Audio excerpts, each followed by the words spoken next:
আমি টাকা পাই, আমাকে তো অনেক কষ্ট। আমার পাশের ছেলেটা পুলিশে চাকরি করে, তার বউ পাইছে, মা পাইছে, তার মনে পাশের 3 ক্লিনিক, সে টাকা পাইলো, তার বউ বাচ্চা সবাই টাকা পাইছে, আমি পাইলাম না। আমি জানাই আজকের মানুষ প্রচন্ড খুশি, কারণ আজকে সেই তারিখের কথা আমি আগের কিছুদিন আগে আলোচনা করেছিলাম। সেই তারিখ চলে এসেছে, আর মানুষ, মেয়েরা, মহিলারা সবাই প্রচন্ড খুশি, কারণ সরকার তার কথা রেখেছে, সরকার তার মিথ্যের কথা রেখেছে, মিথ্যে তারিখের কথা রেখেছে। যদিও আমি এখন এই মুহূর্তে নকশালবাদী হয়ে কথা বলছি, কারণ আমাদের প্রধানমন্ত্রী 15ই আগস্টে আমাদের নতুন নামকরণ করেছে টেররিস্ট থেকে নকশালবাদী। তাই তাদের গুন্ডারা এসে নকশালবাদীর ট্যাগলাইন দিচ্ছে আমাদের সকলকে, যারা একটুখানি ভয়মুক্ত হয়ে সত্যি কথাটা বলতে পারছে। বলছি, আর কেন বলুন তো মানুষকে এমনিভাবে আশা দিচ্ছেন?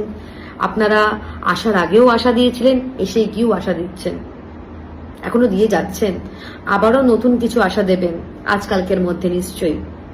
কি দরকার? সবাই তো এমনি ভালো ছিল, জেতার হলে আপনারা এমনি যেতেন না। যেটা আপনারা করতে পারবেন না, বা অন্য রাজ্যেও যেটা করতে পারেননি, সে আশা দিয়ে কি লাভ? আজকে যেই মায়েরা, বোনেরা কাঁদছেন, তারা কি কোনোভাবে বাংলাদেশি? তারা কি কোনোভাবে ছেলে? যেই আপনারা বোকা বোকা কিছু, আপনারা তো বলতে হবে, কিছু কথা বলেছেন যে ভেবে চিন্তে দিতে হবে। প্রচুর তো মানুষ কান্নাকাটি করছে, যারা লোকের বাড়িতে অনেক কষ্ট করে কাজ করে 2 টাকা উপার্জন করে, তারা কেন পেল না টাকা? কি কারণে পেল না? নাকি আপনারা এটা লটারির মতো খেলছেন, কেউ পাবে কেউ পাবে না, এরকম একটা ব্যাপার? তাই তো প্রথমেই বলে দিতে পারতেন। কেন এত মিথ্যে? কি কারণে? কেন এত মিথ্যে তারিখ? আর আপনাকে বলছি, মিস্টার শুভেন্দু অধিকারী, আমাদের মুখ্যমন্ত্রী, রাজ্যের এই মুহূর্তের, জাস্ট এই মুহূর্তের মুখ্যমন্ত্রী, আপনি তো এই কথাও বলেছিলেন মানুষকে যে বন্যা এরপর আসবে না, তাহলে আমি আমার মুখ দেখাবো না। আজকে কি হচ্ছে চারিদিকে? আপনি হেলিকপ্টারে করে ঘুরে বেড়াচ্ছেন বনবন করে। আপনারা কি এই ফ্যাসিলিটিস এইসব নেবার জন্যই রয়েছেন? কেন মুখ খুলছেন না? আব্দুলের ব্যাপারে কেন কথা হচ্ছে না? আমি তো অবাক হয়ে যাচ্ছি যে এ কি অত্যাচার রাজত্বে আমরা বাস করছি। তার বাবাকে এইভাবে মেরে দেওয়া হলো, সে চিকিৎসা পেল না, কোনো মানুষের কোনো ভ্রুক্ষেপ নেই। আমরা এখন নিউজ চ্যানেল খুলে কি দেখতে পারি যে কিভাবে অপর পার্টিকে, তৃণমূলকে কিভাবে ফেলে দেওয়া যায়, তাদেরকে কিভাবে আরো নিচু দেখানো যায়। আরে আপনারা তো জিতেছেন, আপনারা খুশি থাকুন না। তাহলে সেই আপনারা যে মানুষ যে জিতিয়েছে, আপনাদের মতামত, তাহলে আপনারা কাজটা কেন করছেন না? উন্নয়নটা কোথায়? আমি নকশালবাদী নিকিতা দাস, আমি আপনাকে প্রশ্ন করছি, কেন মাদের, বোনদের মিথ্যে বলছেন? তারা কেন এসে হাহাকার করছে? তারা তো যোগ্য, তারা তো কোনোভাবে বাংলাদেশিও নয়, তারা পুরুষও নয়, তাই না? নাকি আবার আপনি আমাকে এসে বলবেন, আপনাদের গুন্ডা মহলের লোকেরা, যে তোমার এত গায়ে লাগছে কেন? তুমি তো নিজের ঘরে আছো, ভালো থাকো, চুপ করে থাকো। অবশ্যই বলবো, আমি ভালো আছি, আমি এসিতে আছি, 2 তলা বাড়িতে রয়েছি বলে এটা নয় যে যারা প্রাপ্য তারা পাবে না, তাদের ব্যাপারে আমি বলবো না। শুধু এই বিষয় না, আমরা অনেক কিছুতেই প্রাপ্য। আমাদের আগামী প্রজন্মের কি হবে, এডুকেশন কোথায় যাবে? আর আপনাদের এই মিথ্যে ভুয়ো জিনিসগুলো যতদিন আমি দেখতে পাবো, বা আমরা দেখতে পাবো, আমরা অবশ্যই আওয়াজ তুলবো। নকশালবাদী তো আমরা, আওয়াজ তো তুলতেই হবে। আর যারা একটু ফাইন্যান্সের ব্যাপারে বোঝো, আমার এই ভিডিওটা করার একটাই আরো বড় রিজন হচ্ছে, যারা একটু ফাইন্যান্স বোঝো, তারা আশা করি অনেকে জানো, আর যারা জানো না, জানার দরকার। কারণ এখন তো তোমরা, মানে আমরা কেউই মিডিয়াতে বিশ্বাস করতে পারবো না। খবরের চ্যানেল খুললেই আমরা এই পার্টি ওই পার্টিকে কাদা ছুটছে, কে আসল তৃণমূল, কে নকল তৃণমূল। আবার যে আসল তৃণমূল সে আবার আমাদের মানে রেসপেক্টেড শুভেন্দু অধিকারী মহাশয়ের সাথে বসে বসে পান খাচ্ছে, বা মানে কি বলবো, জানি না কি খাচ্ছেন, মানে অনুষ্ঠান পালন হচ্ছে, সবাই ছবি তুলছে। তো এইসবই হচ্ছে এখন নিউজ চ্যানেলে, এইসবই দেখতে পাচ্ছি আমরা, আসল খবর তো দেখা যায় না।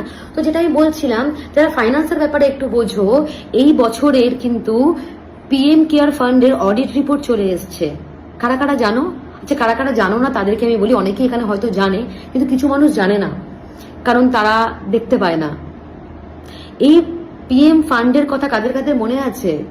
যখন কোভিড হয়েছিল, সেই মনে আছে? কোভিডের সময় আমাদের জয় শ্রীরামজি বলেছিলেন যে এই ফান্ডটা করা হচ্ছে, এই ফান্ডের মধ্যে যাদের যত সামর্থ্য তারা টাকা পয়সা দাও, যাতে দেশে যদি কখনো কোনো রকম ভাবে বাধা বিপত্তি আসে, ইমার্জেন্সি কিছু আসে, এই টাকাটা প্রত্যেকটা মানে দেশের কোনায় কোনায় প্রত্যেকটা ঘরে ঘরে সাহায্যের জন্য পৌঁছে যাবে। আজকে তার অডিট রিপোর্ট এসছে। তোমরা জানো সেই ফান্ডে কত টাকা জমা হয়েছে? 8 কোটি টাকার উপর টাকা জমা হয়েছে, মানে 8.5 কোটি টাকা মতো টাকা জমা হয়েছে সেই ফান্ডে। আর সেখান থেকে খরচা কত হয়েছে জানো এত বছর? আমি এটা তাও বলছি লাস্ট মানে 25 সাল অব্দি। এখনের কত বেড়েছে আমি সেটা বলছি, আমি জাস্ট 25 সালের অডিট রিপোর্টটা বলছি। 8.5 কোটি টাকা সেখান থেকে খরচা হয়েছে মাত্র সাধারণ আমাদের মানুষদের জন্য মাত্র 88 লাখ টাকা। আর সেই 8.5 কোটি টাকার মধ্যে থেকে 93% মতো টাকা এফডি করে রাখা হয়েছে, মানে ধরে রাখো 7.5 কোটি টাকা মতো। আপনারা ভাবুন 0.01% মাত্র ইউজ হয়েছে সাধারণ মানুষের মানে হেল্পের জন্য, এমার্জেন্সির জন্য। 88 লাখ সামান্য। এবার আমাদের প্রশ্ন হতে পারে যে এটা তো জনগণের মানে সুবিধার্থে বা এমার্জেন্সির জন্য টাকাটা নেওয়া হয়েছিল, তাহলে সেই টাকাটা কেন এফডি করা হয়েছে? কেন করা হয়েছে বুঝতে পারছো না? সেই টাকাটা থেকে ওই ফান্ডে কত টাকা ইন্টারেস্ট আসে জানো? 450 কোটি টাকা মতো ইন্টারেস্ট, 450 কোটি টাকা মতো। এবার সেই টাকাটা কোথায় যাচ্ছে আমরা কি কেউ বুঝতে পারছি? খুব প্রশ্ন করছি, এতগুলো টাকা কোথায় যাচ্ছে সেগুলো? আর এই যে পিএম ফান্ডে শুধু আমাদের ইন্ডিয়ায় যারা আছে তারাই শুধু সেখানে ফান্ড দেয়নি, ইন্ডিয়ার বাইরেও অনেক ইন্ডিয়ানস রয়েছে যারা ভালোবেসে সেখানে প্রচুর টাকা ফান্ডে দিয়েছে। কিন্তু সে টাকাগুলো কোথায়? সে টাকাগুলো কেন কাজে লাগছে না? কেন শিক্ষা ব্যবস্থার জন্য কাজে লাগছে না? আমরা এই সময় যে কথা বলছি, এই সময় ওড়িশা, ঝাড়খণ্ড এখানে কোনো সমস্যা হচ্ছে না, প্রবলেম হচ্ছে না, দুর্যোগ হচ্ছে না, সেখানে কেন ইউজ হচ্ছে না? যখন এই ফান্ডটা তৈরি করা হয়েছিল 2020 সালে মার্চ মাসে, তখন মোদী সরকার, সেটা সরকারের ব্যাকসাইড থেকেও যেভাবেই হোক না কেন, বিজেপির মানে ছত্রছায়া হোক, তারা সাধারণ মানুষকে যখন এটাকে খুলেআম প্রমোট করেছিল যে যাতে মানুষের মধ্যে টাকা মানে দেয়, যাতে এটা আমাদের দেশে যখন কোনো দুর্যোগ আসবে সেটা মানুষের সাহায্যের জন্য লাগবে। প্রশ্ন এটা উঠছে যে এই যে অডিটটা, এই ফান্ডের অডিটটা সিএজির করা উচিত ছিল না? প্রাইভেট ইন্ডিভিজুয়ালরা করবে না? আমি জাস্ট ভাবছি গভর্নমেন্টের অডাসিটিটা কত বড় যে মানুষ জানতে পারবে না। আমরা এই মুহূর্তে কথা বলছি, এই মুহূর্তে ওড়িশা, ঝাড়খণ্ডে দুর্যোগ হচ্ছে না, কেন এই টাকাটা সেখানে লাগানো হচ্ছে না? কেন হেল্প করা হচ্ছে না? এটা তো বড় দুর্যোগ। মানে অডাসিটি এটা কি করে হতে পারে একটা সরকারে?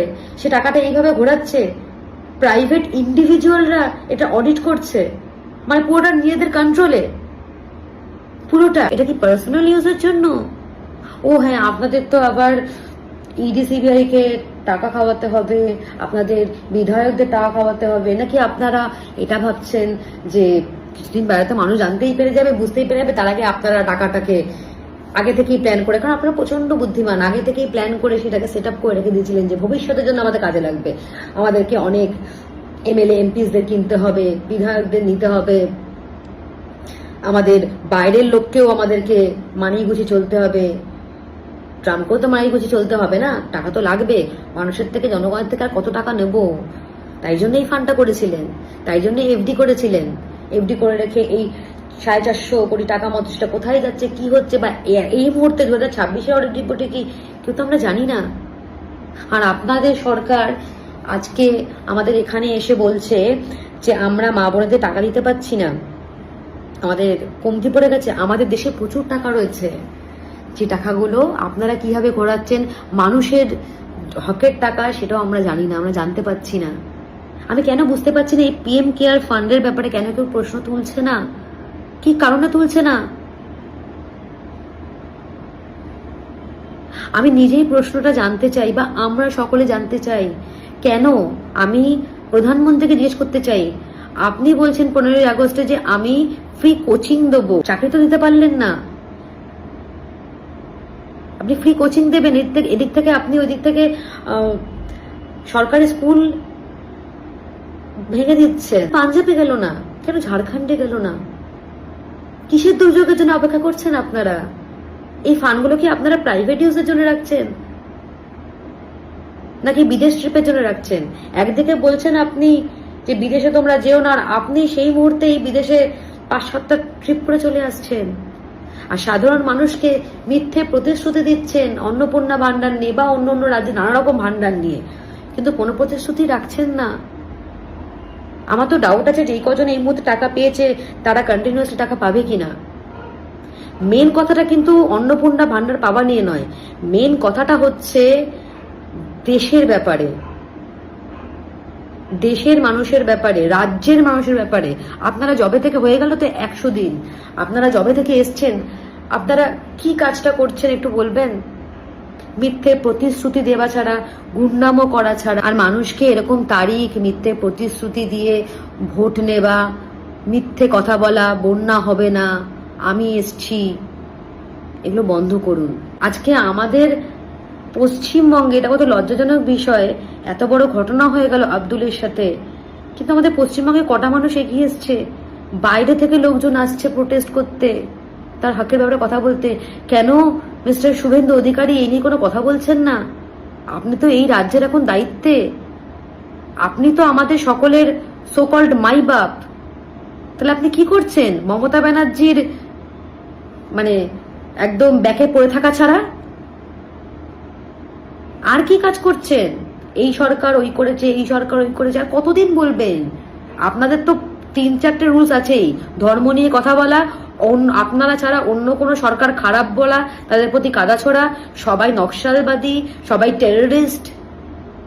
আপনারা খুব ভালো, তাই তো? তাই সে ভালোটা কোথায়? কেন মা বোনেরা আজকে আমাদের পশ্চিমবঙ্গে কাঁদছে? কেন কাঁদছে? আর কত তারিখ দেবেন আপনারা? অপেক্ষায় থাকলাম।